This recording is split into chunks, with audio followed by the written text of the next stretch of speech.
Всем привет, с вами NiceMark, и сегодня покажу вам 5 очень жестоких ловушек, которые вы можете построить в Майнкрафте. Если вы их используете, то вы не очень хороший человек, так как, возможно, вашим жертвам понадобится помощь другого игрока, чтобы выбраться из них. Давайте посмотрим на них.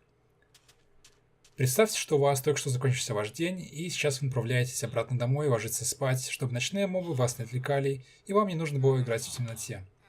Вот вы идете к своей кровати, в моем случае у меня на ней небольшое препятствие, но, наверное, придется просто смириться с ним и спать как есть.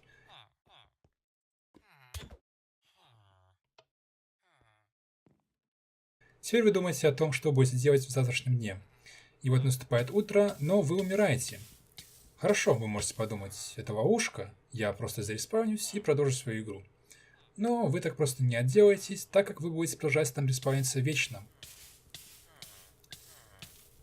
Работает она очень просто, редстоуна за этим нет, и это, наверное, самая дешевая ловушка, которую вы можете построить в Майнкрафте. Вот лава, и это все.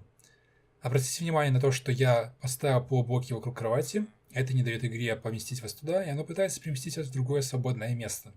В этом случае это угол с лавой.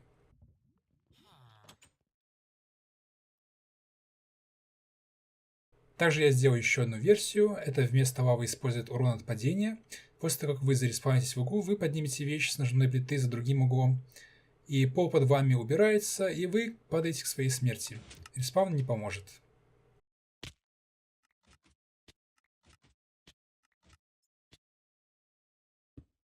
Внизу цепочка из хопперов, которая идет к лифту для предметов. Добычу жертвы можно закинуть в сундук, либо же поднять ее с поверхности.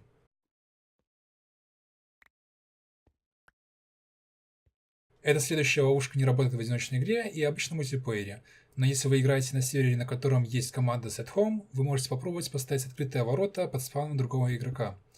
По идее, они должны там заспавниться и упасть через ворота. Вы также можете попробовать использовать просто лаву. Я не уверен, что это до сих пор работает, но я успешно использовал эту ловушку несколько лет назад.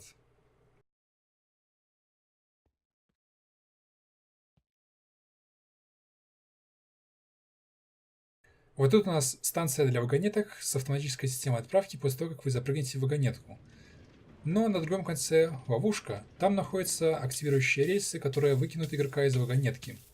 Эта ловушка работает так же, как и та с кроватью. Игра не может найти никакого другого места, куда может телепортировать игрока, кроме как за угол славы.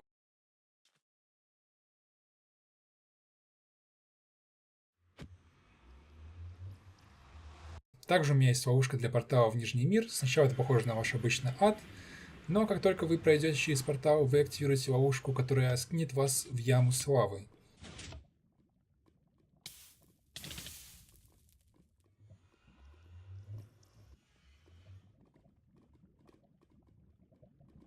Здесь вы можете сделать двойную ловушку, если вы особенно жестокие. Так как игрок зареспаунится у своей кровати, вы можете также использовать первую ловушку с кроватью и отправить их в замкнутый круг вечного респауна. Давайте посмотрим поближе на ловушку с порталом. Здесь у нас есть потолок на всякий случай, если игрок будет слишком много прыгать, чтобы он не сбежал. Редстоун за этим очень простой. Просто два механических люка и два поршня, которые выдвигают блоки вверх, чтобы остановить игрока, если он бежит слишком быстро. Под лавой находятся воронки, которые попытаются схватить предметы перед тем, как они сгорят, и положат их в сундук.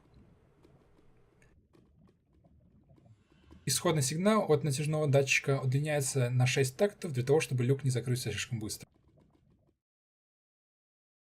И наконец-то ловушка для портала в край. Для этой ловушки вам, конечно же, понадобится портал в край. В моем случае я просто его заспавню, но в режиме выживания вы бы использовали настоящий портал. Вам нужно просто закидывать динамит в портал, и все. После того, как вы накидаете туда, что вы думаете, достаточно динамита, вы можете просто ждать, пока ваша жертва туда запрыгнет. Это особенно эффективно, когда игроки собираются в первый раз для того, чтобы победить дракона, так как, вероятнее всего, они заспавнятся на платформе, с которой нельзя легко сбежать. Возможно, вы заметили, что динамит занял немало времени для того, чтобы взорваться. Если вы хотите уменьшить это время, я рекомендую подняться на высоту 30 блоков над порталом и бросать динамит оттуда. Это уменьшит время, через которое произойдет взрыв. И это все ловушки, которые я хотел показать вам сегодня. Дайте мне знать в комментариях, если вы знаете о каких-либо других жестоких ловушках в Майнкрафте и использовали ли вы их в прошлом. Спасибо за просмотр, и мы увидимся с вами позже. До встречи!